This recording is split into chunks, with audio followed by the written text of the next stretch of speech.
60 Minutes with Angela starts right now.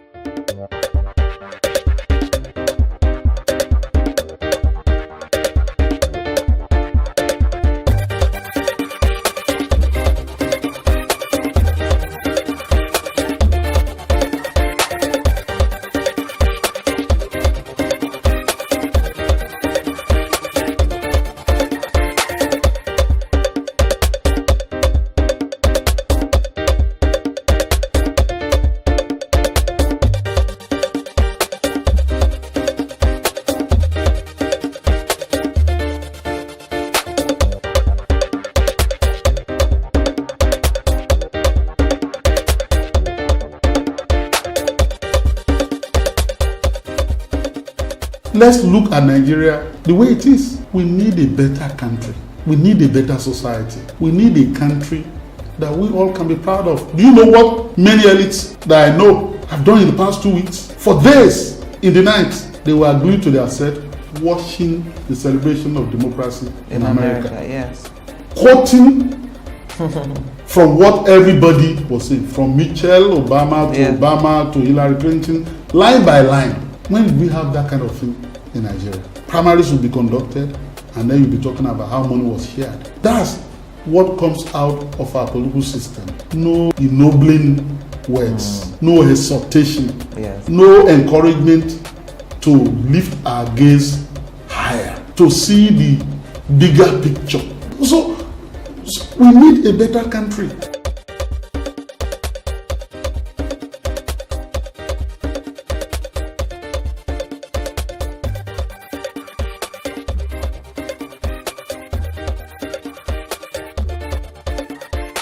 Well, hello and welcome. This is 60 Minutes with me, Angela Ajetunmobi. Thank you for joining me on the program today. Now, since Friday, July 22, 2016, Nigerians all over the world have had their attention captured by events playing out in Nigeria's House of Representatives. Abdul-Mumin Jibrin, a member of Nigeria's ruling party, All Progressives Congress, APC, from Kano State, representing Kiru Bebeji Federal Constituency, made some grave accusations against 4 principal officers of the House of Representatives. The 4 officers are the Speaker of the House, Yakubu Dogara, his deputy, Lasun Yusuf, the Chief Whip, Al-Hassan Ado Doguwa, and the Minority Leader of the House, Leo Ogo. Now, Representative Jibrin's accusation is that these 4 officers of the House victimized him for refusing to support immunity for presiding officers, as well as approving 40 billion naira for the principal officers out of 100 billion naira that was meant for constituency projects for all members of the House. The House has 360 members. Mr. Jibrin spoke of institutional corruption at the National Assembly and says that he was sacked for allegedly refusing to pad the budget, and claims that those behind the massive corruption in the House of Representatives frustrated his efforts to prevent padding of the budget 2016. Well, today on the program, my learned friend Jiti Ogunye, principal partner of Jiti Ogunye & Co., examines the issues surrounding this padding of budget. What exactly is budget padding? Well, join me after the break. I'm counting down 60 minutes with Jiti Ogunye, a lawyer, a writer, and principal partner of Jiti Ogunye & Co. legal practitioners. Welcome back. Welcome, Mr. Ogunye. Thank you very much for coming back on the program with me. It's my pleasure to be back. Thanks for inviting me. You know, perhaps if the House of Representatives had known, they wouldn't have sacked Abdul-Mumin Jibrin from his post as chairman of the Appropriations Committee of the House. Do you think that it was that sack that really led to these revelations? It's obvious to me that Honorable Abdul-Mumin Jibrin is not being patriotic and altruistic. Why do you say that? He is not a voluntary whistleblower. He's not motivated by high principles. Are you saying that because he didn't complain initially? He was part of it, and it's not denied that. Indeed, he said, we are immersed in institutional corruption, and I'm part of it. I'm like a born again now. I'm an anti-corruption crusader. If I'm the one that is going to expose all this, so be it. So he's not denying that he's been part of the rot that he's complaining about in the National Assembly. I think that we should not discourage him. Indeed, we should pray that the tribe of those who want to spill the beans and expose the soft and dirty underbelly of the National Assembly should increase. I think that it's on a national service right now. It's given concreteness, credence, credibility, and validation to what Nigerians have always known as the dirtiness of certain things in the National Assembly, but which nobody in that National Assembly has been willing up to now come out and give a voice to. Now, we now have a voice who is ready to say so many things and is submitted petitions to the police, to the EFCC, to the ICPC, the anti-corruption agencies. And I think that the state has a responsibility to give him certain protection as a witness to the infamy that has been transpiring in the National Assembly. Now, what is the nature of this allegation? In summary, what he's saying is that we've been using the budget as a vehicle of fraud. But you know, I just want to read to you one of the quotations I have from him here. He says, every year there have always been insertions which is made up of constituency projects. Since 1999 to date, that is padding, has been outrageous. What I think is wrong is when the insertion goes out of proportion. The only difference is that in 2016, it went completely off the board, end of quote. In other words, it's been going on for long, but this year's own was unprecedented, which is why he's coming out to say these things. I think we have to read between the lines. That's what he's saying. Yes. I don't think that that's the motivation. It's like he's painting the picture of a repentant person who is outraged by the enormity and the humongous value of the pardon, and that's why he's now complaining. I don't think that's why he's complaining.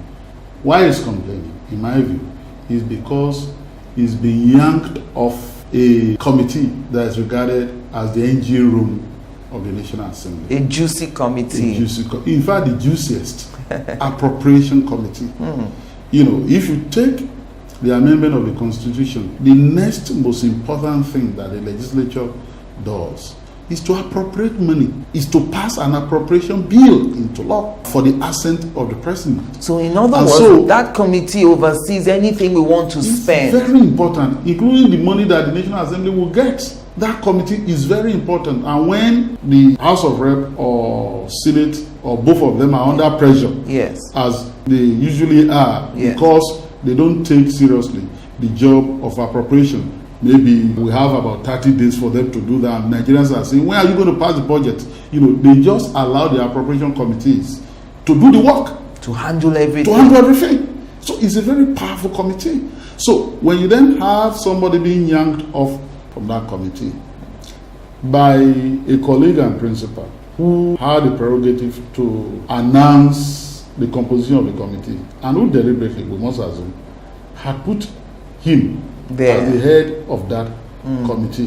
When you have somebody being yanked off with the first budget, when there are 3 other budgets in the life of that nation, is a lot to him. And so he wasn't going to take it lightly. And so he's come out to spill the beans. I'm not condemning him for spilling the beans. We're all using this word, padding. Isn't it just forgery or stealing? Well, padding is an euphemism for corruption, and I think that it's important that we try to break it down so that people explain what is padding that you're talking about. What Honorable Jibrin is trying to tell Nigerians is that the executive, under Section 80 and 81 of the Constitution, talking about the federal executive branch of government, in particular the president, prepares estimates of revenue that is going to be generated in a budget year and the expenditure under Section 80 and 81 of the Constitution, and then present this to the National Assembly for consideration. Now, in violation of the basic principle of separation of powers, the members of the National Assembly then claim the power to insert their own budgetary heads, principally constituency projects that they wish to see executed in a budget year. And you are saying they are not allowed to do that by the Constitution? It's a violation of the principle of separation of powers. The executive executes the laws, it administers the state, the legislature makes the law, and the judiciary interprets the law. The legislature cannot make budgetary proposal as if they were in the executive. No. So they cannot exercise that power. And then, in addition, exercise the power of approving of the budget. That means they are now combining two powers. And when they do that, they then toss the budget to the executive and blackmail the executive into signing. So that's why we had, and we've always had, this acrimonious relationship on the vast issue of signing the budget. It was so under Obasanjo regime. What I've given you is not what you are returning. And then they will claim, we are not a rubber stamp. We are supposed to inflate. We are supposed to do whatever. They are not supposed to do that. In the consideration of the budget, what they are supposed to do is to look at the estimates that the president brought and not introduce new heads. So if those estimates in their own view are not sufficient, and there is justification to vote more money for a particular head or all the heads, they can do that. Or vote less money. Or vote less money. If they see that there is no justification for all the line by line, requests or the subheads under a particular head. But what they do is to then, on their own, so moto as lawyers call it, insert certain heads and insist that those heads must be passed along with what have been brought. That has always been the contention. That has always been the reason for the acrimony between the executive branch and over this budget. So when they do that, insisting on this their constitution project, and they succeed in blackmailing the executive, to give assent. When assent is given, it has become an appropriation act. It has become a law. So in other words, they will then use the legislative process, and I call this abuse of legislative process, as a hideous vehicle to do Nigeria in and siphon money. So when they do that, that's the first stage. When it then gets to the National Assembly, and the money is now released for the constituency project. The so-called constituency project. What Jibrin is saying, and what I've always known, and what has been confirmed to me by some members of the National Assembly, is that a large chunk of the money, which he has called 40 billion, is taken out of the amount and given to the leadership of the House of Reps. In the Senate, something similar also occurs. In fact, their own figure is higher. But why are we not hearing anything about the Senate? Because they are bigger nobody is talking there yet. Everybody is happy with the formula. They could have all sorts of problems. Recall that the last time when the 109 SUVs were purchased against the outcry by Nigerians, the media, editorialists, they claiming that and insisting that that should not happen, they went ahead anyway and they shared the SUVs amongst all their members. Nobody, we've been told, rejected, in spite of their over-celebrated disagreement. In spite of all the talks about fighting on the floor, slapping somebody and all that, they all collected the SUVs, which makes what Fela used to say in those days, resonate, shop and claim out. That's the new name for stealing. So everybody takes his own share and then people keep quiet. It's always been going on like that, And so what Jibrin is calling our attention to is that in this year, 40 billion out of that 100 billion was to be taken by the leadership of the House of Reps. And he is telling us that that's why he disagrees. That's what he's saying. I've said that I don't think that that's why he's disagreed. And from that money, the Speaker will then fund his own constituency project. And then his allies and acolytes and supporters in the House, he will use that money to continue to buy their loyalty and support So you have a consistency project throughout his term. Throughout his term. That's what they've always done. Why the leadership was reluctant to join issue with Jibrin early was that they realized that Jibrin had gone out to spill the beans. And so if they were going to give explanations, they would have to delve into these dirty details and say that this is what we've always been doing. So Dogara is not the only person. So don't chop off his head. He's not the first person to do this. Don't chop off his head and all that. And they felt that the ground would be more indignant to say that, so you've been taking these large funds. So it's not even the executive alone that have been taking these so-called security votes and spending the money as they wish. So you have been taking this money also. So they didn't want Nigeria to know all that. But the truth is coming to light now. And so the anti-corruption agencies that have been instigated, so to speak, by Jibrin certainly have sufficient grounds now to proceed and conduct a thorough investigation. So that beyond the House of Representatives, also the Senate, if people are found wanting to have been committing these crimes, then they can be brought to justice. You called it a crime.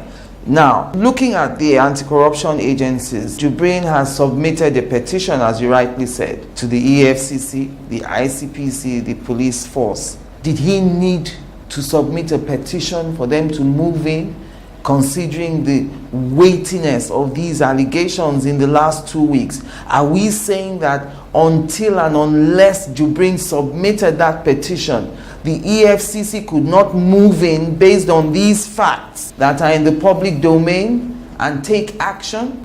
When you have this kind of situation and you then expect the anti-corruption agencies to move in, the anti-corruption agencies certainly would think twice, because within the Nigeria context, they believe that this will have political implications. So they look at the demeanor, the body language. The body language of the executive. Do you want us to proceed or you don't want us to proceed? Because don't forget, we live in a country where anti-corruption agencies will be doing something and then they will be halted and then be told you are eating up the polity. You are endangering the stability of the National Assembly. You are making the relationship between the executive and the legislative arm of government more difficult. So you are destabilizing the administration and so on, and then they will be scapegoated with by executives and members of the legislature that will be hobnobbing and backslapping and all that. So we don't get to hear anything. So certainly they want to see what the executive is thinking, but that's not what it's supposed to be, because they established under the law and they are meant to fight corrupt practices and economic and financial crimes and rout out criminality. I'm talking about the police now. Now, on this occasion, I will give you that advice 6, 7, 8 days ago, publicly, when the Speaker, Dogara, using the spokesperson of the House of Representatives, threatened to institute a libel action for defamation against Jibrin and then some other media houses. As a matter of fact, if I must disclose this, a letter was written to Premium Times to withdraw its publication and then tender an apology and all that to the leadership of the National Assembly. When that was being suggested, I said, no, don't go that route. We know what this is all about. You want to silence the Nigerian people. You want to blackmail us into silence, threaten defamation, possibly file that action, and then go back to the House to say that this matter is now sub judice. By our House rules, any matter that is dumped in court, we are not supposed to be discussing it. And that would then be the end of the matter. I say, you are a lawyer, Mr. Dogara, don't do that. We won't accept that. It behoves of you, as the Speaker, to invite the anti-corruption agencies to investigate these allegations. Without waiting for Jibrin. Without waiting for Jibrin. First, a clear conscience fears no accusation. 2, you are the number 4 citizen in this country and you occupy an important position. When these allegations are being made, criminal allegations, these are not allegations that can be investigated by the House of Representatives because they are criminal allegations. And 3, you cannot be a judge in your own cause. I thought that he should have invited the anti-corruption agencies to wade in, so that if at the end of the day he's given a clean bill of health, he can then come back and pounce on Honorable Jibrin and then get the entire house to deal with him as an errant member who is blackmailing the entire National Assembly. Yes. Not for him to say, no, they are just blackmailing us, this is not true and all that. It's gone beyond that now. Yeah. So in short, what I'm saying is that it would have been better for the anti-corruption agencies to wait in and not wait for the petition of Jibrin. This has always been the argument when the anti-corruption agencies say that we are moved by petition. Without petition, we don't work. That is arrant nonsense. That's not what the law says. That's not what the law says. The law doesn't say that it's only when a petition is submitted that an anti-corruption, you can apprehend a crime. Even basically, what is the police force meant to do? Prevent crime, apprehend it, stop it while it is going on, and then find those who have committed crimes when they are consummated, yes, and then bring them to justice. So there is no credible police force in the world that will say that they smell that a crime is going to be committed, but they are waiting for it. But they are waiting for it to be committed. Mr. Ogunye, you've raised a lot of issues. We'll take our first break. So join us again after the break.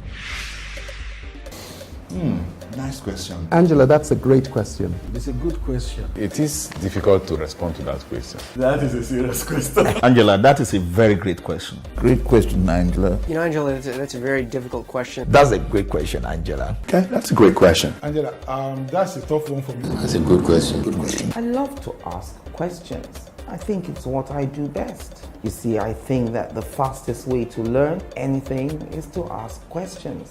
The right questions that help you get to the heart of the matter. 60 Minutes with Angela. Again, answers to every question you always wanted to ask. Welcome back. If you've just joined us, it's 60 Minutes with me, Angela Ajetunmobi. On my hot seat today, Jiti Ogunye, legal practitioner, writer, and also the principal partner of Jiti Ogunye and co-legal practitioners.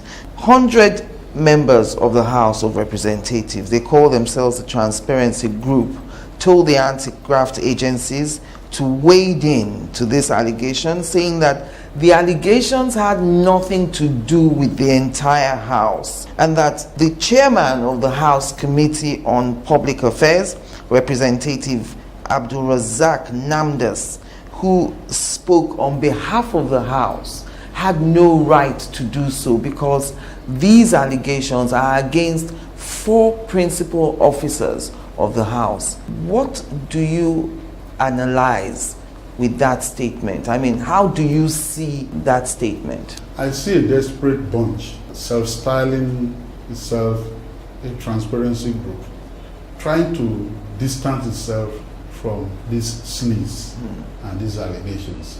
I also see these members trying to preempt the investigation by saying, we are not part of this. Yes. This matter is restricted only to 4 or 5 principal members. And so that should be the focus of investigation. I see them as trying to do a PR job for the House of Representatives. I hope that the investigation that will be conducted will not be reductionist, will not be limited only to the 40 billion. I was going there because you made a point earlier on that constituency projects are not recognized by the law. There is scam. So is it the 40 billion we'll be investigating or the 100 billion? There is scam. In the United States, when they are doing their budget, yes, the issue of stocks, porks and barrel, all these things are there. But what happens is that senators, congressmen and women will insist that some very important projects in their districts or constituencies, yes, are taken along by the executive in the preparation of the budget. Is that what is called lobbying? Lobbying. So when it is incited, then that means you've secured their commitment that they will pass the budget, because something that reflects what their constituents desperately need, yes, is already in the budget. So negotiation before the presentation of the budget. They don't do insertion. They don't do manipulation of budget. They don't do padding. They don't do this criminal violence, taking money from one head and then creating a new head for the purpose of vacuuming money and then putting money there. They don't do all those. If that's all that they are doing, yes, nobody will quarrel with them. But what they are doing is that they take the money and then they buy a transformer here and they say that yes, those are the constant projects, and then the chunk of the money is taken. Yes. That's how they become so stupendously rich over a short period of time. People keep wondering, where do they get this money? And then build a war chest in 4 years to then start thinking, oh, we want to be a governor the next time. I was in the House of Representatives for 8 years, so that's enough now. I should move up or I should become a governor. So it becomes a rat race. That is not what democracy is meant to be. Mr. Elsewhere, in the United States, you see congressmen, McCain have been a senator perhaps for the past 25, almost 30 years. Kennedy was a senator for years. Long service to their communities and to their country. And it's the same thing here. They don't have a term limit in the National Assembly. They can go on and on. Exactly. The investigation envisaged, contemplated, should be all-encompassing, should be comprehensive, should go to the root. Once the intention is to give you slush money, you steal it. It's obvious. Human nature. You steal it. It depends on how you then steal it. Yeah. But if the money is meant for you to do as you please, in order to allow the ESCO to work, yes, then you steal the money, and it makes it worse. Once you know that you'll be giving your own due, once you'll be propitiated, once sacrifice has been offered to you, you then see the other people stealing the ESCO, people that you are supposed to check, yes, in order that there will be a balance of power. You value what they are doing. You say that, after all, they are giving us our own due too, right? Yes. So it becomes so terrible. And people then look at their government as a hostile, occupying force that cannot fight for them in any way. Okay, so what are we saying indeed, now? You then see a grand conspiracy against the people who have put them in office. Many of them would argue that sometimes there is a friction in the relationship between legislators and the executives, either in the state or at the federal level, and that is why they feel the need to take control of their own constituency projects. Are we saying then that the only way for them to include their constituency projects is to lobby the president or the presidency to include those projects? Exactly. That's the only way. Mind you, they are not operating in a vacuum. You have a state government, you have a local government. This will work. So the constituencies they are talking about, are they not part of this country? Yes. Are they not being governed up to the world level? You have people representing the world as councillors. That is a pretext for stealing the money. It is not genuine, it's fake. They are not driven by passion to help their communities. Okay. They are driven basically, it's like what we call sandy chaos. You know that a job is not needed. You just you invent a designation, and put somebody there for him to be taking money and salary. It's a sinecure. So you really don't need that office. Exactly. So they are creating this pretext to take money. What about the cultural aspect of it? When you're a legislator and you go home to your state, people, we, the same Nigerians, they expect some kind of dividend of democracy. Honorable, my wife just gave birth. My father died. My son wants to pay for JAM forms. These legislators are saying, we need to service these needs. The people, the ordinary man on the street, doesn't understand that a member of the National Assembly has only one role: to make laws. They see anybody in government as an opportunity to provide them a meal ticket. And that these constituency projects, these kind of monies, go a long way in plugging those needs of their people within their constituencies. It's dubious. If that's the reason why they are taking the money, then that means they are not being truthful to the Nigerian people. Yes, I recognize that there is that latter-day culture. Yes. That has not always been what we are known for. It is not true. The idea that you have to bribe the people, you have to give them money and all that, is not on. You can't use that as a reason for stealing money. No. And then entrench debauchery in governance. that because we have to give money to our constituent members, Yes. naming ceremony, Yeah. we get money for them to buy forms, to go to schools, we pay their school fees and all that. So that, in any case, what's the fraction of what they are giving out from what they are taking? That cannot be right. So, yes, I know that there is such pressure and there is such demand. We need to combat it because that's not who we are. That's not what we are. The idea that I need to be a Robin Hood and so I have to steal in order to give money to the less privileged is not on. Otherwise, Anini will have been given a posthumous award because towards the tail end of his saga in Bendel State, Edo State, Anini was robbing banks and then going to Selu Market and everywhere and then giving people the money because he had nowhere to hide anymore. Yes. He was notorious, everybody knew Anini and Monde Osumbo. So they were robbing banks and they were giving money in the market. So the idea that I have to shell money out, that's why I have to steal money, it's not on. That's not what we are. And so they should perish that. They shouldn't even offer such genuine justification for what they are doing. Let me read to you what the House Committee said on July 29th, the Friday. We totally dissociate ourselves with all the calculated plot to pull down the integrity of the leadership and members of the 8th House of Representatives. Jibrin unilaterally took the entire budget to a hideout with his consultant without the consent of the committee, only for him to resurface about 3 weeks later with a report purported to have come from the committee. Jibrin is on his own. Medicine after death. Did they complain about this before the budget was passed? This same committee presented his report to the plenary and they passed it. So it's too late for them to make this counter accusation. Indeed, that's not the issue. They are trying to obfuscate the issue.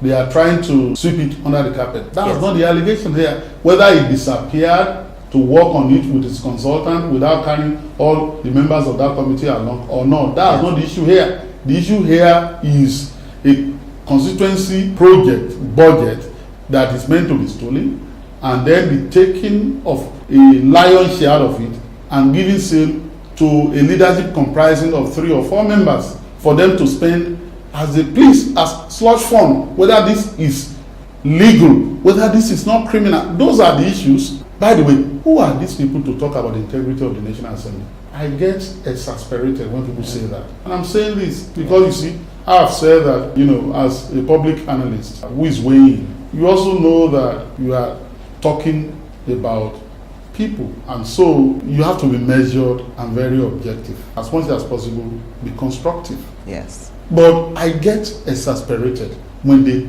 tout their integrity, when they flaunt it. You don't flaunt what you don't have. Are you saying all 360 members don't have integrity? I'm talking about the institution. That institution lacks integrity and it rubs off badly on the members. How can you have integrity when Nigerians for years now have been telling you, you are taking more than your lion's share? We have people who have worked themselves to the bones in this country. Yes. In the academia, in the public sector, medical doctors working in the hospitals, doing overnights, people who are sweeping roads, professionals like you, soldiers, security agents, who are not earning this is out of this world. It's unreasonable. And then they tell you, yes, those in the executives are also stealing their money. So we are entitled to this salary. On the issue of salary, none of them has broken ranks, not even Jibrin. To say that what we are taking is too oppressive. Yes. So how can you have integrity when the people that put you in office say, this is what we want, and you defy them? How can you have integrity? Those who lead the National Assembly have either been found wanting in one respect or the other, starting from Salisu Buhari to Bankole, all of them to Ete and all that. So where is the integrity coming from? They think that we've lost our memory. If I were there, I won't even talk about integrity. I can talk about other things. Yes. And now, we now have a situation whereby, concerning these allegations, we can say we have a cocktail of criminalities. And I can wade through it quickly. You'll be wondering, what's the business of the ICPC to come into this? We'll talk about these points you want to raise when we come back from the break. So join us again after the break.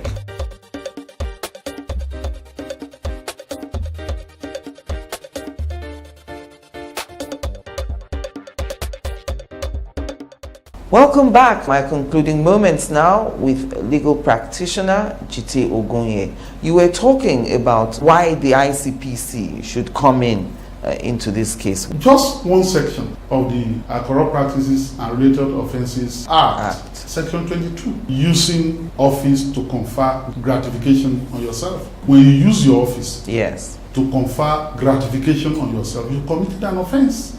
A benefit of some sort. Anything of any kind to confer gratification on yourself. So you are a member of the National Assembly and budget is to be passed.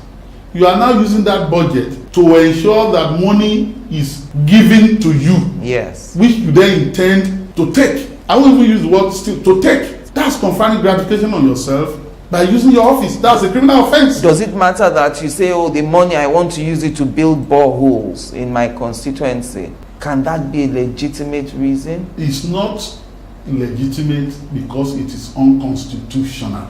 You don't talk about legitimacy of an act or practice that flies in the face of constitutional dictates. If it is not constitutional, it is not legitimate. That's the argument. You then move to the FCC. Just one section, Section 15 of the Money Laundering Act, which says that if you transfer or use or take any proceeds of a criminal act, including bribery and corruption, you are guilty of money laundering. Corruption. So if you take money under a budget that you are not supposed to take and you then spend the money, you've changed the character of that money. So you've laundered the money. So yes, it can come in. If you're talking about the police, under the Penal Code, Section 315, criminal breach of trust of a public officer or by a public officer. If you are occupying a public office and you have dominion over property, and in this case, the members of the National Assembly, not only the executives, have dominion over our budget, over our money, because without them, the executive cannot single-handedly spend that money. So you use that dominion to then take part of the money that is meant for the public good. Keep in mind that Section 4(2) of the Constitution provides that the National Assembly shall make laws for order, peace, and good government of the Federation.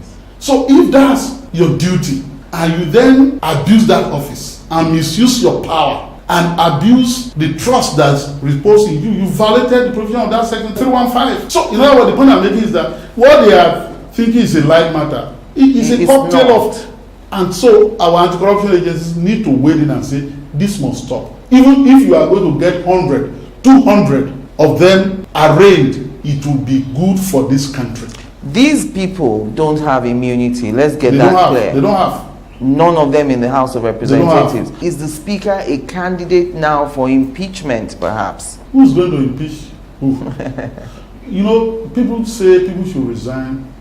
All my public commentary, I don't give such gratuitous advice. You dealing with people who are impervious to counseling and correction, who develop a thick skin, who perhaps went into politics to rob the country. I'm using my words advisedly. From the word go, the way they seek power, the way they spend that money, it is obvious that they are going there to steal money. They have to replace what they've spent. It's obvious. And so if anybody in Nigeria says that he doesn't know that people go into office and steal money, that person will not be telling the truth. To just anchor on that, I'm not going to advise anybody to resign. I'm only concerned about the law taking its course. Look, when the law takes its course, people who are reluctant to resign will flee from public offices.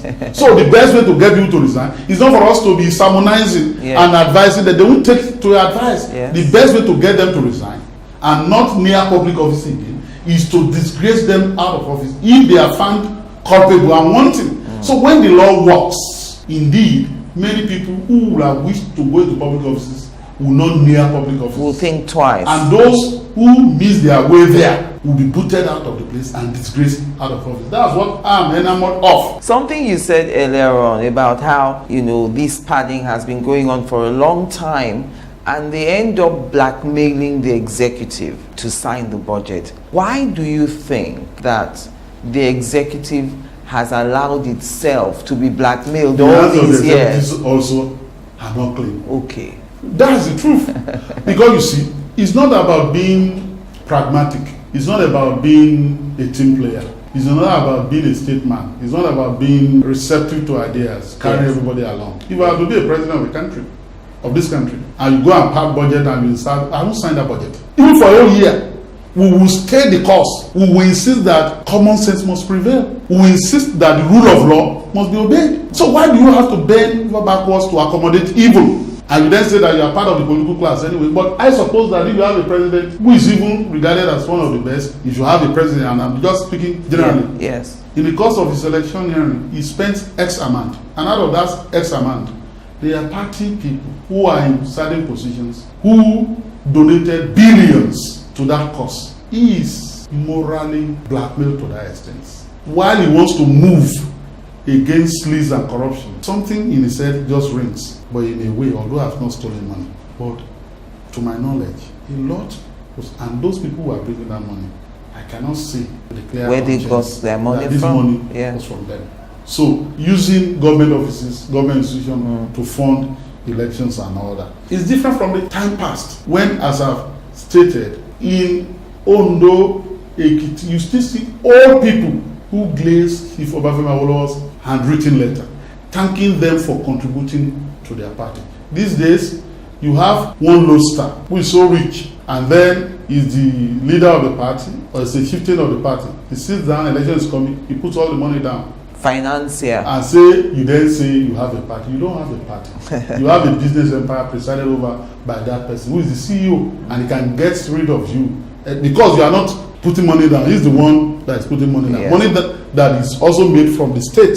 That's the problem in which we find ourselves. And so, moving forward, regardless of the fact that our current circumstances are not ideal, our expectation is that the executive branch of government at the center will take the high moral ground and say, for once, let's play the repentant prodigal child. He's squandered everything, but he has the recognition that he's done wrong. Yes. And so he wants to set new standards. He wants to live a new life. He wants to unfold a new lease of life, a fresh beginning. So, regardless of how people came to office or whatever, regardless of who contributed what, if those who hold the lever of power can say, we need to rethink, we need to do things differently, I think that it will mean a lot, and it will mean that all hopes are not lost. But if we kowtow to criminality and accommodate it and whimper and say we can't do anything and confess our helplessness and say that it's always been like that, Nigeria cannot be saved, then nobody is going to come here to save Nigeria. Nigeria is not going to be recolonized the second time, for anybody to come and do anything. Yes. Assuming that it was even beneficial, except that Nigeria is being recolonized in a new sense. You have a new class of people who are using political power. Because when you use political power for a long period of time, 16 years, 17 years, 20 years now, to engage in primitive accumulation of wealth, you change the landscape of ownership of things in that country. You change it. And that's what we've seen here. You change it.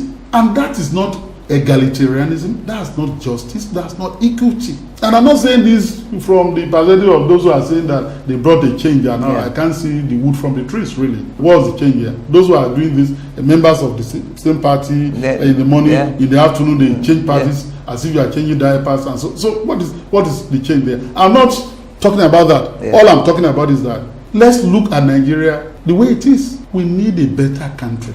We need a better society. We need a country that we all can be proud of. Do you know what many elites that I know have done in the past 2 weeks? For days, in the night, they were glued to their set, watching the celebration of democracy in America. Yes. Quoting from what everybody was saying, from Michelle Obama to Obama to Hillary Clinton, line by line.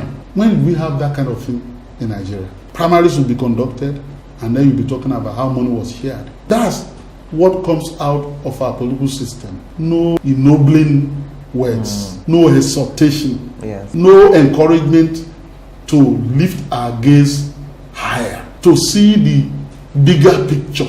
So we need a better country. And I'm saying this not as a partisan will say it, but as a Nigerian who recognizes that there's only one lifetime.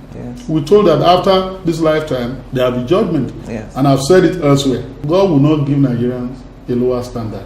and say that because of what you went through when you were alive in your country, yes, you'll be so brutalized, you'll be so harassed, you'll be so, repressed and all that. But now you are in heaven. I'll give you a lower standard because I know that there were many things that will encourage you to commit sins. Yes. Elsewhere, we are living a better life, so their standard will be higher. It's going to be the same standard. So why not ensure that the standard of living here is so high so that you go and meet that standard, in a higher realm, because the standard is not going to be lower because you are a Nigerian. On Tuesday, August 2, Jibrin was allegedly meeting with APC leaders. They say they are wading in at the national headquarters, even though he has already submitted his petition to the anti-corruption agencies. At this stage, following a meeting with his political party, if he withdraws that petition, does the case die? It shouldn't. And this implicates the point we were trying to make earlier. Somebody has given you a petition. So if you take the view that you can only be moved by petition, if you withdraw the petition, what happens? You recognize, even at the preliminary stage, yes, that a crime has been committed, but he has withdrawn the petition. So is that the end of the matter? That shouldn't be the end of the matter. So regardless whether he withdraws his petition as a result of this meeting and all that, the investigation should continue. Nigerians want this to be investigated and culprits brought to book. That then takes me to the role of the APC. What are they wading into? Could it perhaps be because they think this is an internal matter of the House of Representatives? What is an internal matter? Every conceivable crime can be an internal matter. A rapist can say that, it's an internal matter in the house. If you kill your wife, or your wife kills your husband, say, after all, it's my husband. But the law intervened to say that it's not your internal affair. You've killed a citizen of the state. So this matter is not an internal affair of a political party, except the party is now saying that criminality is their internal affair and is their exclusive preserve. Nobody is telling us that. So I don't see what they want to settle. If you want to settle the issue of holding political offices, you can talk about that. But this is an allegation of crimes. It is not a matter the APC should have. In fact, I had expected the party to issue a statement and say that we are a responsible party. We came on a mantra of change. The president of the country is committed to the anti-corruption fight. We are also committed to the anti-corruption fight. Wherever it rears its ugly head, it has to be fought. So we encourage Honorable Jibrin and the Speaker and all the people who have been mentioned to take advantage of the rule of law to establish their innocence and to prove those allegations. And we encourage the anti-corruption agencies to also work so hard. I don't want to know anything about the permutations. Oh, if Dogara goes down, then somebody else will take the advantage. Yes. It will not come from the northeast or north central or no. That's not my business. My business as a lawyer is that crimes are being alleged to have been committed. So if you don't investigate those crimes, you violated the cardinal principle of the rule of law: equality before the law. As Professor Yebode used to say, quoting Longfuller, do you ever or do you never so high the law is higher than you are? So I cannot sit back and watch a travesty and say we want to settle. You are encouraged to withdraw. You'll be returned to your appropriation committee. Then it's a win-win situation. Go and hug so that we project this spectacle that there is unity in the house so that you are on course. Every time the house keeps talking about being committed to the anti-corruption, which is a paradox anyway, this is a litmus test. If you committed to the anti-corruption fight, when allegation of corruption is being made and you are at the center of it, you have to come clean. That's the only way you can now go back and start trumpeting your anti-corruption commitment. If they fail that test as a house and as a party, Nigeria will take notice, and I think that Nigerians will not like it. The anti-corruption thing will then come out as a farce. In any case, and this is the point. So what's the party wading into? Why didn't they wade into Saraki's matter? He's facing two trials now. So why did the APC wade into it and try to settle it? Why do they want to wade into this one? That's double standard. So there is no reasonable party that will wade into this kind of thing and say that they want to settle it or smother the allegation. No, rather a responsible organization will say, now that this thing is in the open, let the law take its course. And that's the only way to show responsibility, because I have not been told that the Senate President is a member of another political party. We're told that he's a member of the APC, like Dogara, and Jibrin. So it's the same party. Why two standards? And in any case, the allegation that is made by Jibrin is not targeted against fellow APC members alone. Leogo is of the PDP and is also befingered. Thus, we're not talking about an APC affair here. And so they should just stay back and allow the law to, otherwise they'll be accessory after the facts of the crimes being alleged. They'll be seen as promoters and facilitators of criminality, and there is no reasonable party that will want to be so regarded. Thank you very much, Mr. Ogunye, for coming back on 60 Minutes with me. Yeah, thanks so much. And thank you for watching. I'm Angela Ajetunmobi.